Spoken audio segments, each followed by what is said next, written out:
joining this October weekend, or 4 days, however you are joining. How many?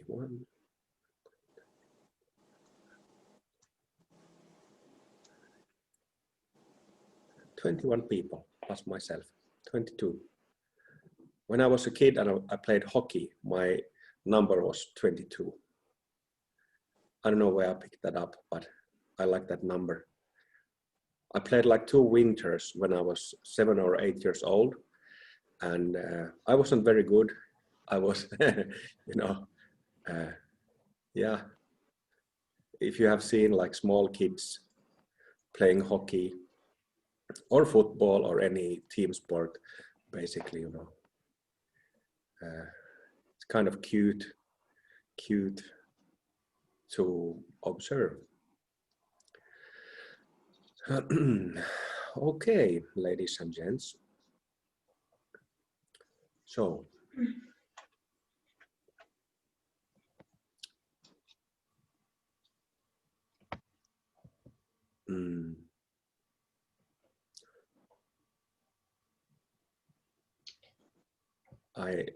like a bit corny phrase came into my mind, how to introduce, how to start pointing out, and it that corny phrase was that nothing is a secret. But that's too corny. That's way too corny. That's way too new agey. But our natural state is not a secret.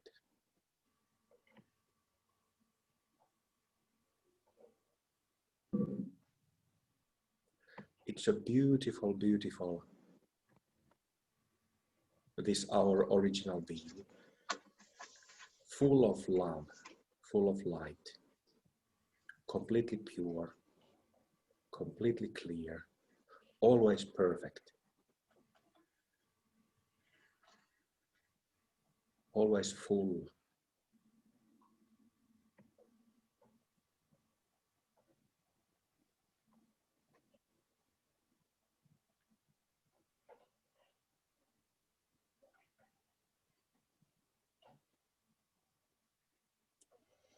So simple, so real, so natural. The word natural gets repeated a lot in Pemako teaching and Vajrayana Buddhist teachings in general. But that's a really well describing word. Natural, to be natural. That this natural state is something that is very natural, not unnatural. The opposite of being twisted or being fixed in a messy knot, K-N-O-T, knot. Completely pure, open.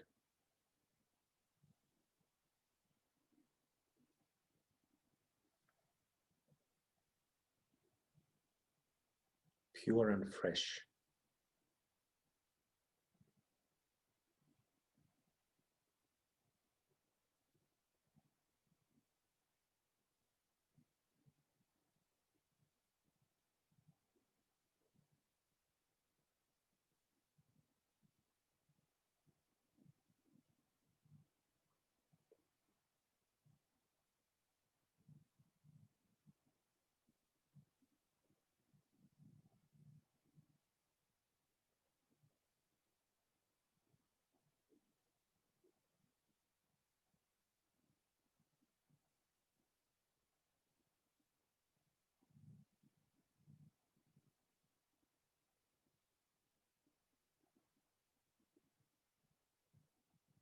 So we have this wakeful being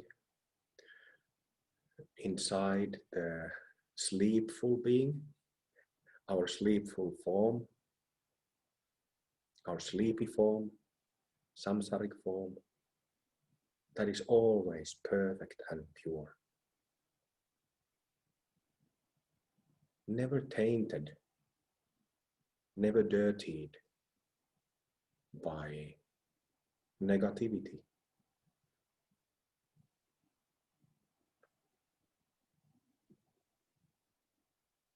never stained by negativity.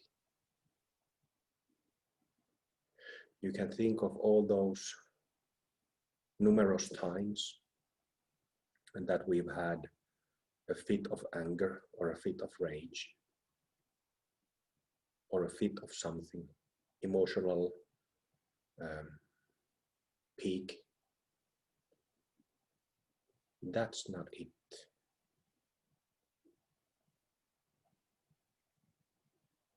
Those moments, there has been no recognition of this natural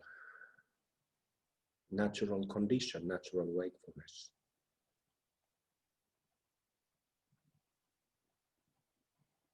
If you feel into what I'm pointing out to you, then you will pick up that this basic state, natural state that we all have. And you couldn't recognize it if you didn't have it. That's important to understand. Because it can be recognized, because you can recognize it, means that you have this Buddha nature. I'm not giving it to you. Nobody is giving it to you. It is just being pointed out. Rather than, again, being left unrecognized. That's really the only difference between living and acting in confusion or without confusion. Whether our basic condition is recognized or if it goes unrecognized. That's the only difference.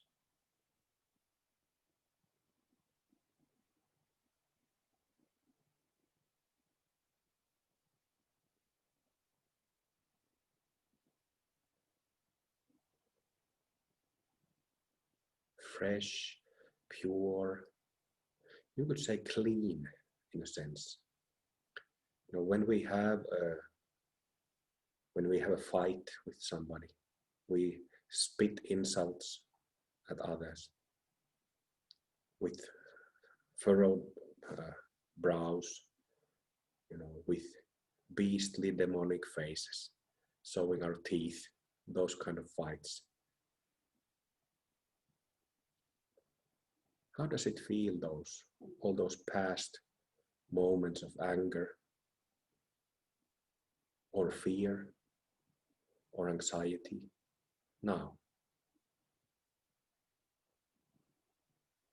Remember those impressions.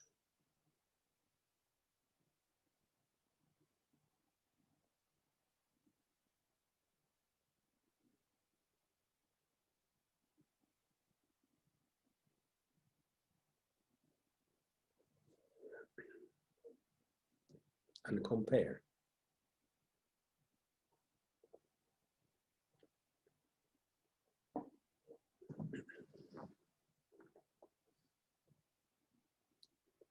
And when we compare, we automatically start integrating the diseased parts, the bad, the spoiled parts, back into this freshness, basic freshness. And this is the practice of two perspectives at the same time, two truths. That we admit our confused samsaric state while also recognizing this basic state.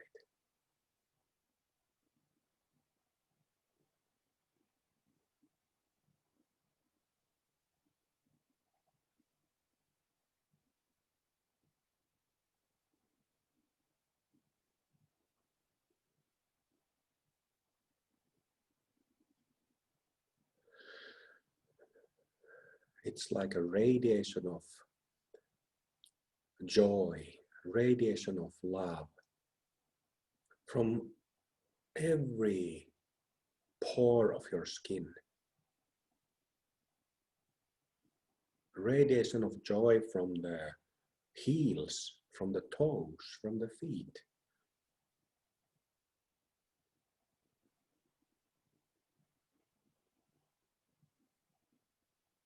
From our whole being, from our whole body.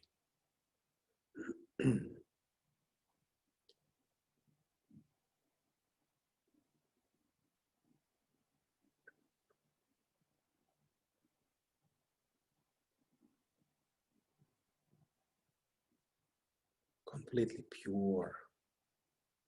That's the beauty with spending time with Mahasiddhas, whether alive or non-physical, that, you know, you pick up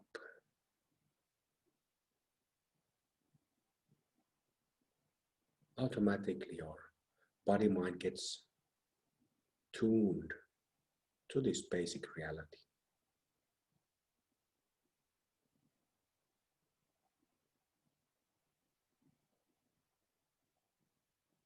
And the made-up fantasy disappears, as if it was never there.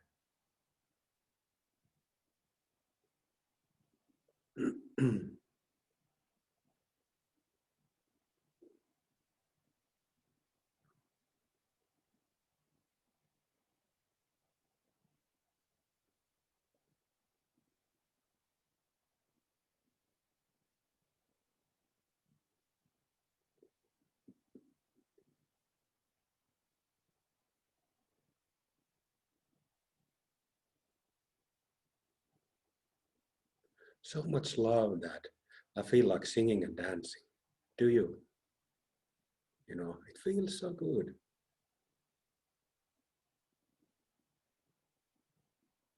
Sitting silently together is good, but singing and dancing would be, I feel, better.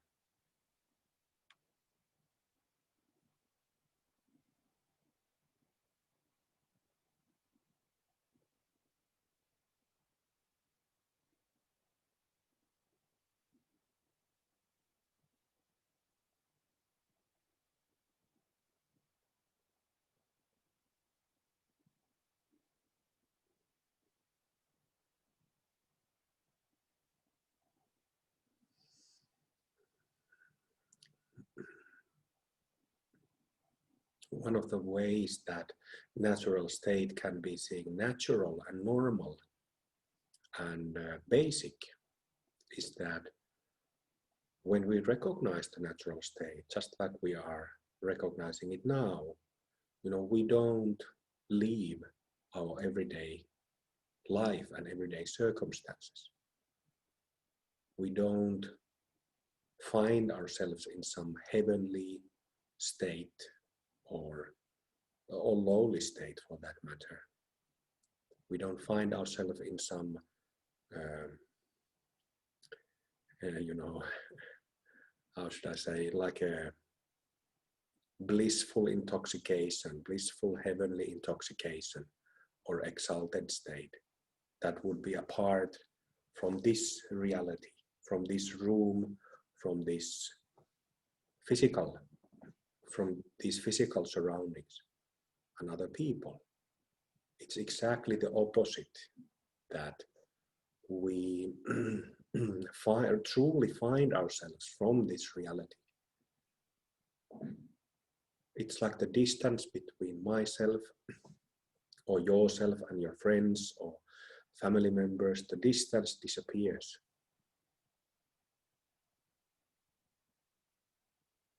We meet because we recognize this wakeful nature where everything meets on the same ground, figuratively speaking, where everything rests and is the same.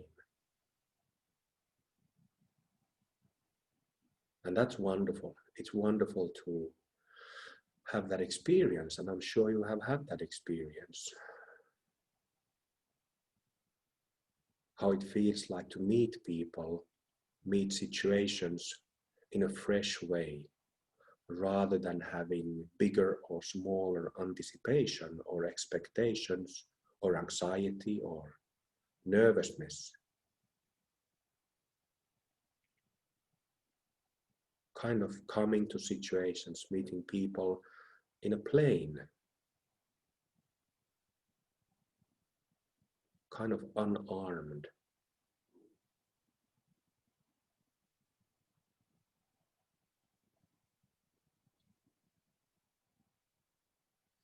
In Japanese martial arts, there is a wonderful little term, especially in martial art of Aikido. That word is musubi, M-U-S-U-B-I, musubi, and it means knot, K-N-O-T. A few minutes ago, I used the word knot in a different way, but what it means in Aikido is that you become tied when you recognize this basic love, this basic state. You become tied into it. You form a knot with it, like a mudra, actually. Mahamudra. Mahamudra is one of the, which means great seal, not the animal. It's one of the ways how it's described, this basic state, that it's like a great seal.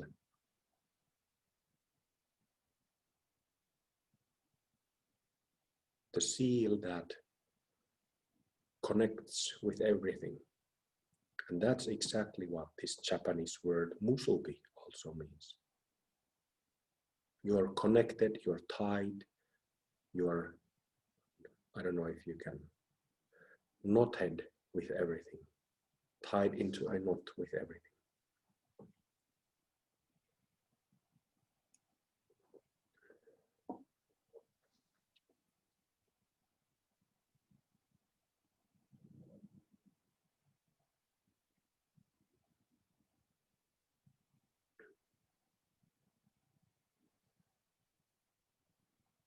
Dear Guru Rinpoche, dear Yeshama, Yeshe Tsogyal, shower us with your blessings, with strong current of blessings.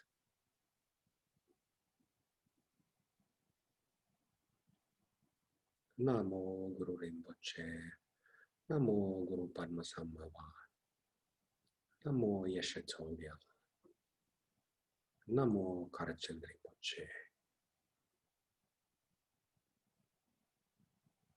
From my heart, with love, with sincerity, I'm bowing at your feet, touching your feet with my forehead, asking for blessings and guidance, for support, for pointing out my mistakes and issues, so that I may deal with them with my practice, so that I may attain Buddhahood as soon as possible, for the sake of everyone alive or dead.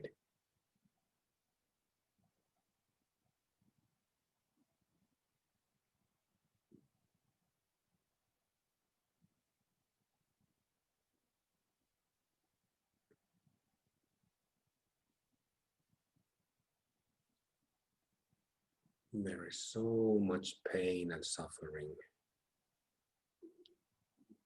in many, many forms taking place in this realm, other realms. Dear Guru Rinpoche and Yeshama, help me to become a Buddha in this body, in this life, so that I may truly help beings out of confusion, out of pain, out of suffering. There is a real, desperate need for medicine, for relief.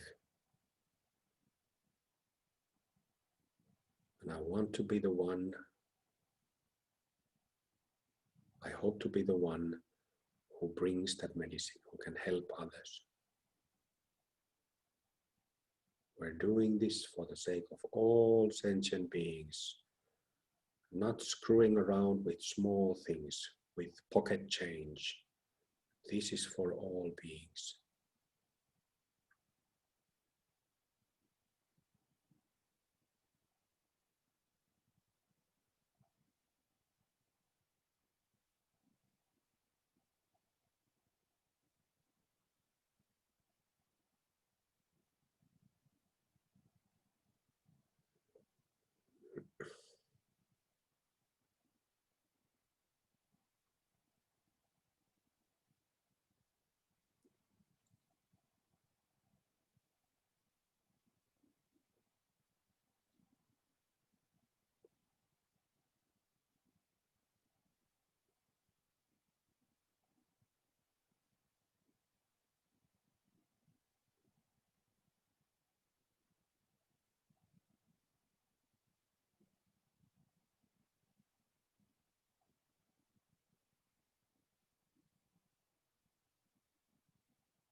asked for a shower of blessings, enjoy that shower of blessings. Take it into all cells of the body, all muscles and bones of the body, and the subtle body. May the blessings of the gurus spread into all nadis, all tens and tens of thousands of nadis of the subtle body, and may those blessings flush through, wash through all nadis where the karmas and habits is stored. May these stains be washed away for the sake of all sentient beings.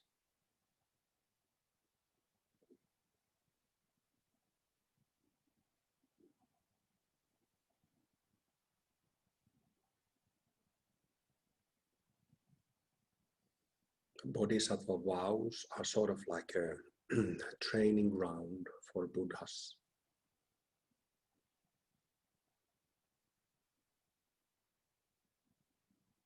And the real training ground is that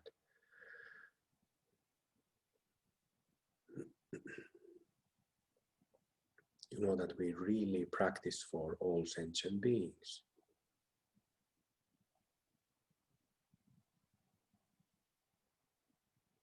That we really we accept and take into our heart, our whole body, the suffering of all sentient beings. If we just do our practice alone in our bubble, sort of like in a vacuum, that is automatically lower vehicle, small vehicle of Buddhism, and will not lead to Buddhahood. Bodhicitta is a direct means, a direct way of reaching Buddhahood, because it opens us up completely. You can feel it, can't you?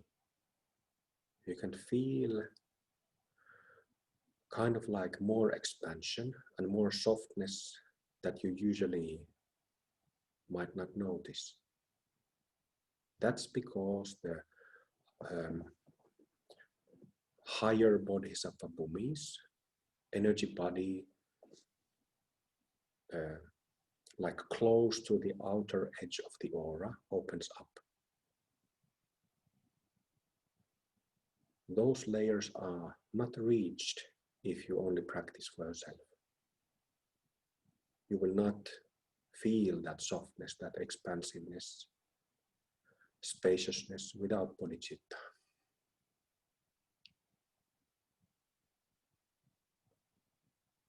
For the sake of all sentient beings, let's be real about things. Let's really tap our hidden potential in full, this secret potential, this Buddha within.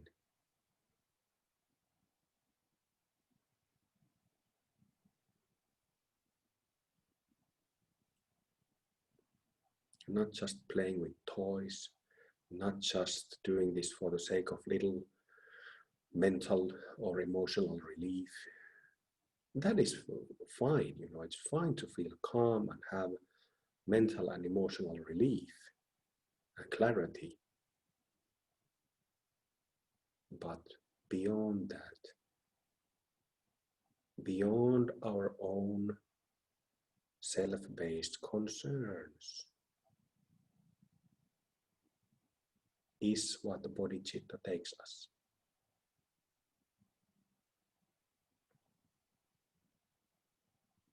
And it's obvious, concern for others. This is not a sacrifice practice, like in the sense of sacrifices are discussed in other types of methods. But in a sense, it also is that, transcending our small self, and using that larger view that takes in all beings as a way to see through our self-based concern. That's genius. It's genius. That's why it's Mahayana, the great vehicle. It's not pocket change anymore.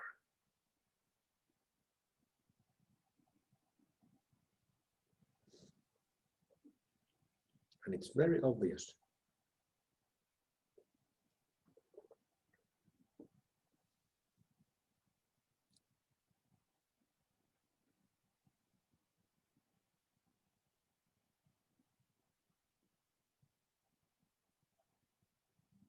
So again, I am doing this to attain Buddhahood for the sake of all sentient beings, good ones, bad ones, kind ones, evil ones, physical ones, non-physical ones, even demons, even ghosts. I'm doing this for the sake of all sentient beings. May all beings be free.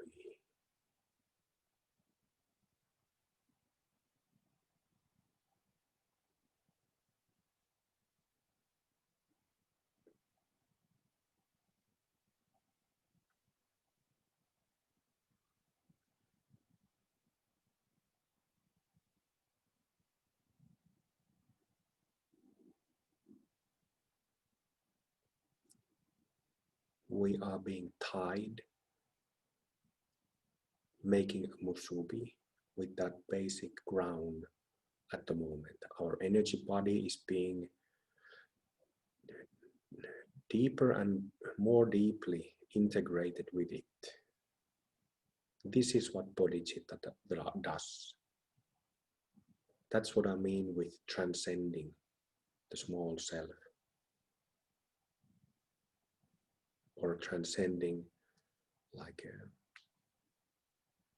self-motivation, self-interests of practice motivation.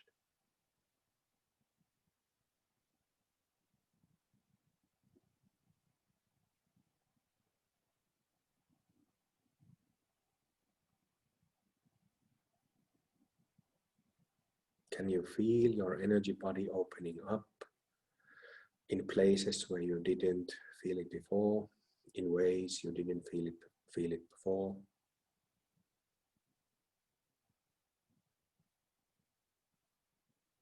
What have we been doing? The bodhicitta that you've heard about 100 or 1,000 times. This is the secret of the bodhisattva, heart mind of a bodhisattva, heart mind of a purely orientated being. This is the training ground to become Buddhas. This is the practice of Mahayana.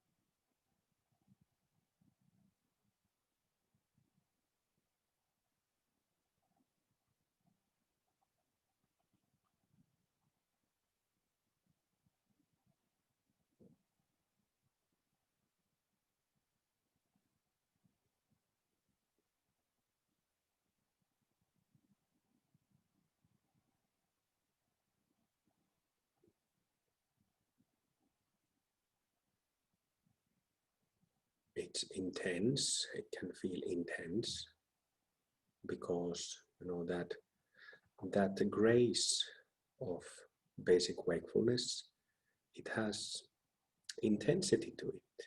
So when it pushes into those nadis, into your energy body, it can feel like, oh, there's a lot of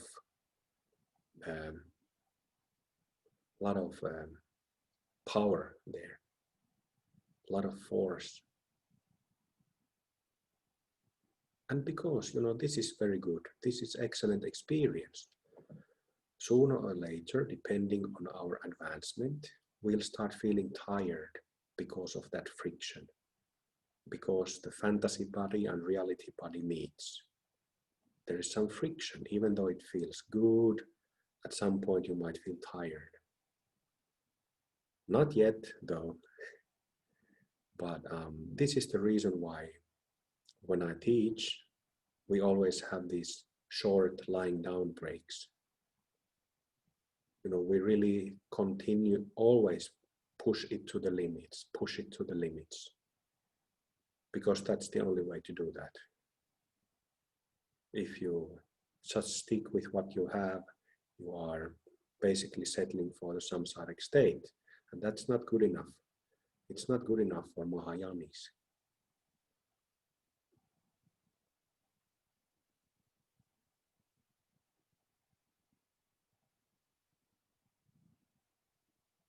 All sentient beings.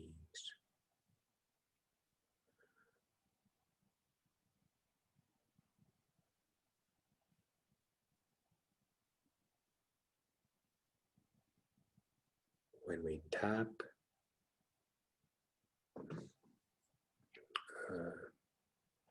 to this basic ground, how does our relationship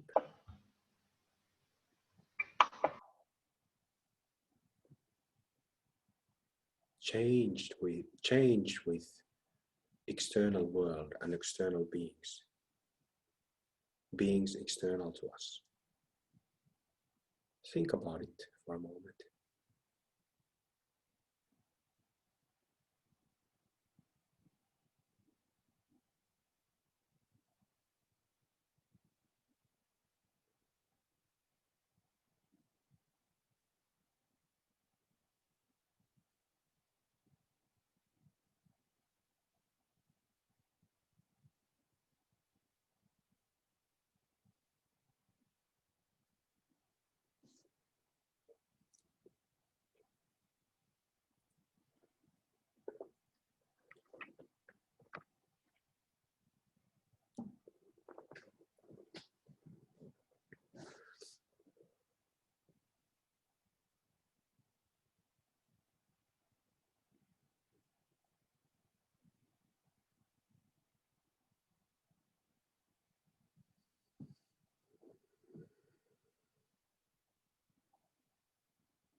Our perspective changes with bodhicitta. It really does.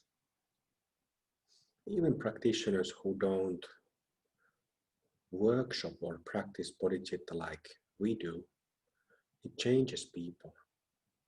Because little by little, the mindset shifts from small to big.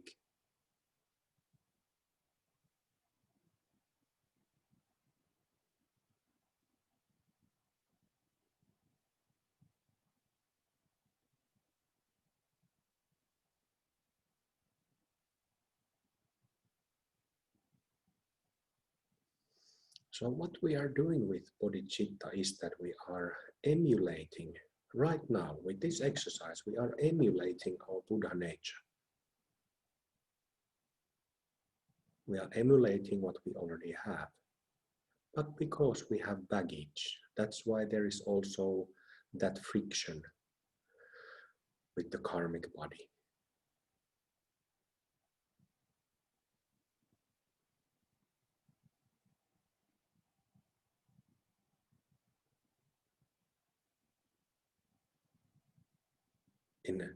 In like at early stage of practice, it might feel like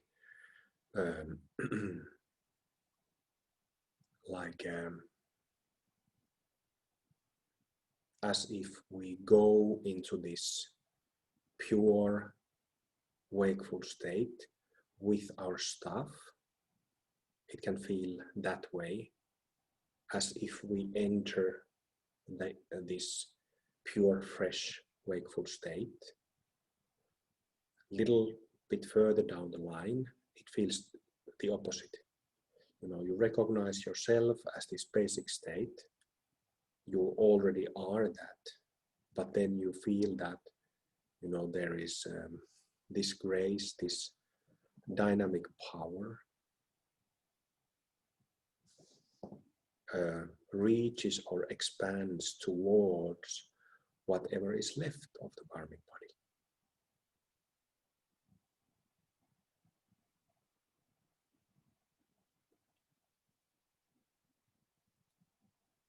And eventually, there will be nothing left of it.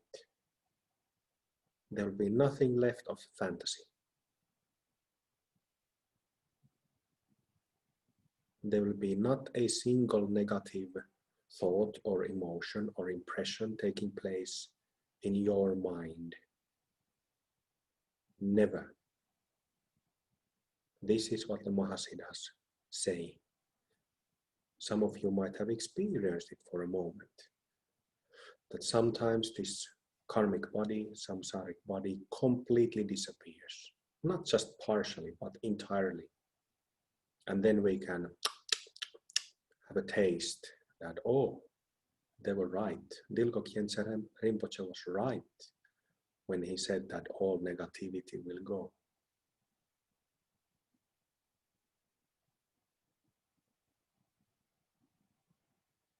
Isn't that beautiful? This view, this teaching, this Dharma, for the sake of all beings, about us,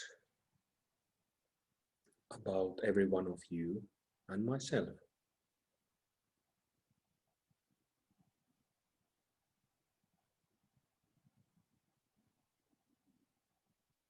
We are basically good.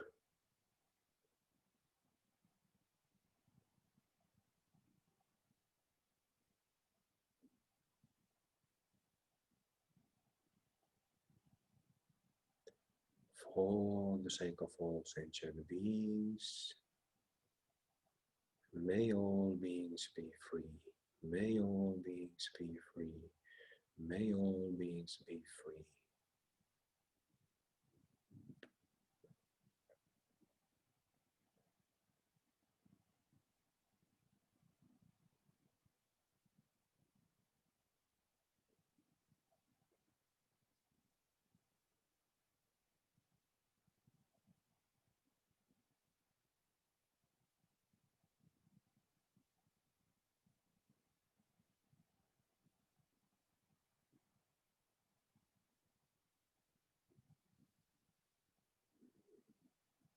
See how you feel. See what is the condition of your mind. Are thoughts flying around like they usually are? How about those emotions? Mild ones, strong ones?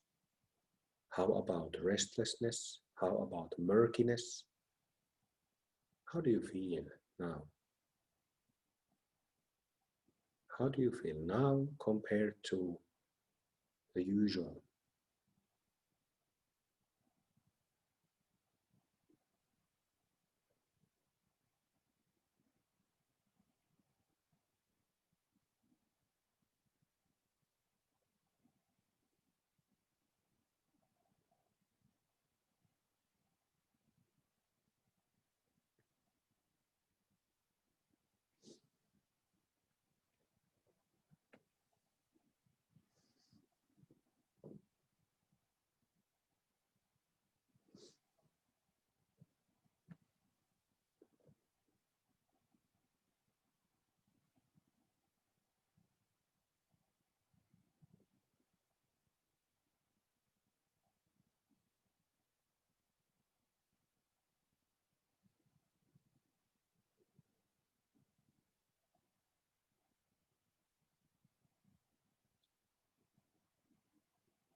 I'll try to help you understand something about this basic goodness, which is that, I often say that You know, each one of us is the source of blessings. And let's consider that. Just a moment ago, I was describing two different stages, or actually three, like how you might perceive it in early stage or advanced stage or fully attained stage of practice. See if you can feel that you are the source of blessings.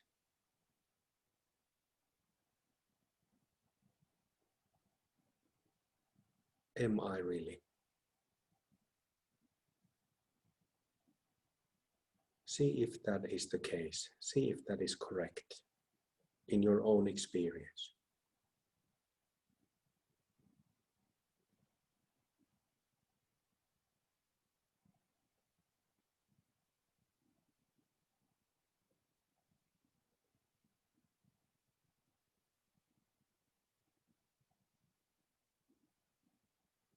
Very good.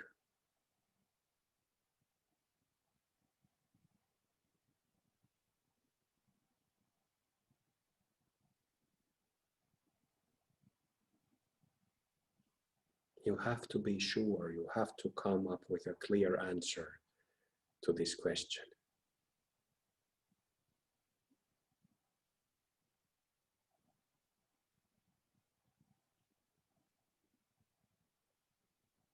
Am I really the source of blessings? Or is it that I have to go to a holy mountain or an ancient temple or Guru Rinpoche or Kuntu Zangpo? Am I really the source of blessings? Are blessings that basic goodness pouring out from you when you recognize this basic state? Pouring out to all sentient beings.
Shining out blessings. That's what a Mahasiddha or a Buddha spontaneously, without intention, automatically does. Or that's how the Buddha body, the body of full realization, functions spontaneously. Because that's how the Buddha nature functions. It's like a kitchen tab left open.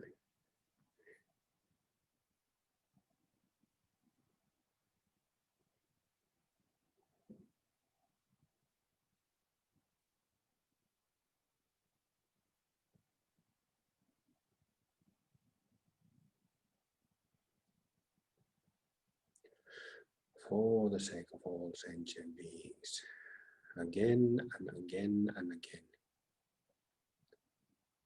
Just when you start feeling small again, you start to feel, like being confined to a smaller body or small space, then you open up it again. Again, bodhicitta. It's that simple.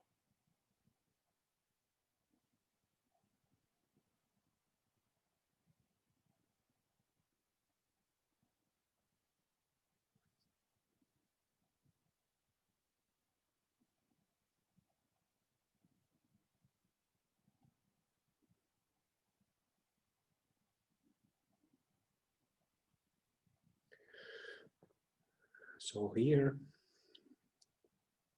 I asked you to ask if you can be certain of yourself being the source of blessings that pour out from our being. If you have ever seen a physical Mahasiddha alive, that is impressive to witness that when somebody has like a completely open energy body all the time. It's like when looking that kind of person, it's like yeah, it's just difficult to describe how it is. It's kind of like looking into a black hole, or like standing on the verge of a black hole.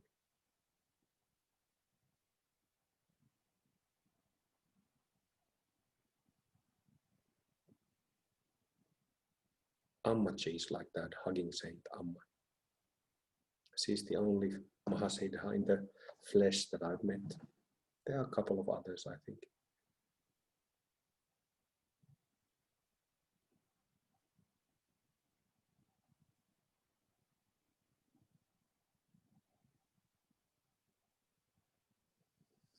So, when we recognize ourselves as Buddhas, as the source of blessings, we can experience and validate through our own experience that we really are the source of blessings, that it really pours out. But it's not only movement that goes away from us. They also, energy flows back to us.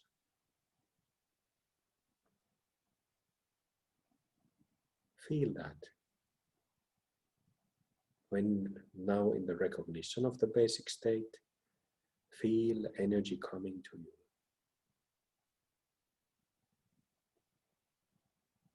Not only going away, but also coming in.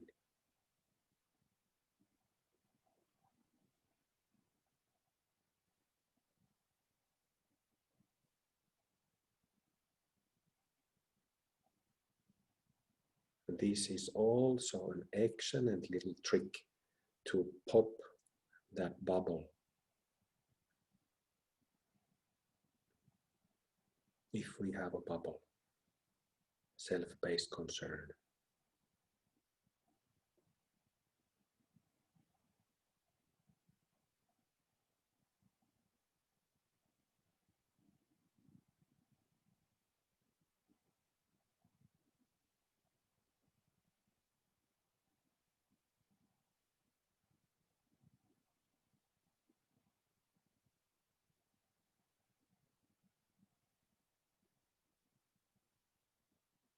Flow that goes out, simultaneously flow that comes in.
Again, I feel like singing and dancing rather than sitting silently.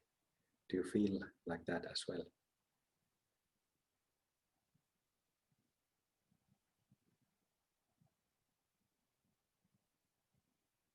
Not in a intoxicated like a way.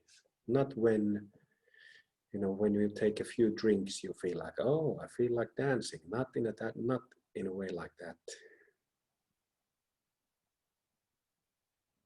One of the Hindu tantric expressions of the dynamism of awareness is Shiva Nataraj.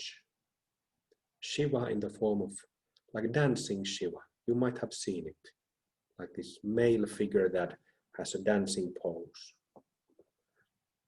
That's what I mean.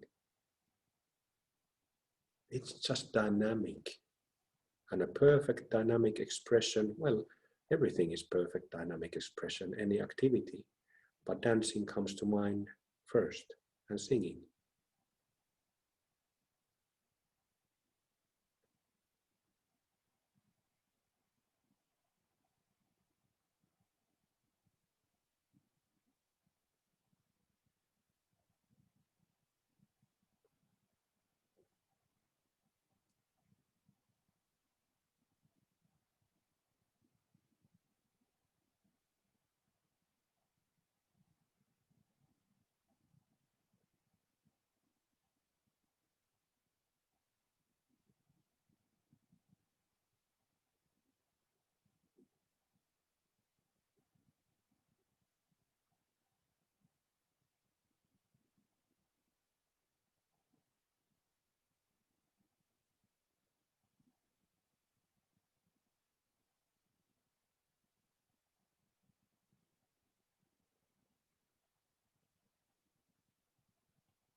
And there's a lot of healing, repairing of nadis that's taking place now in the group when we switched from, when I introduced also the influx of blessings.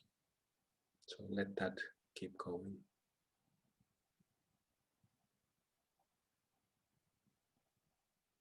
It's like it's like a medicine being injected into our cells. It feels like that. Good medicine.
There is sweetness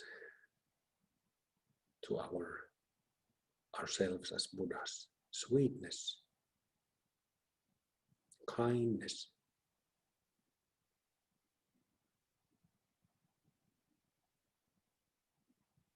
Is that so?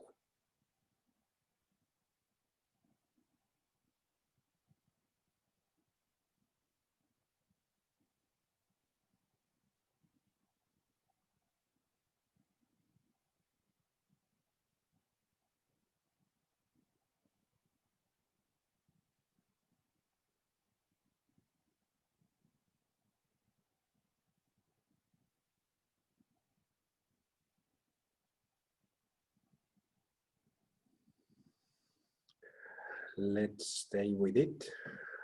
Please stay in the knot, in the musubi, but lie down for 15 I will wake you up after 15 minutes.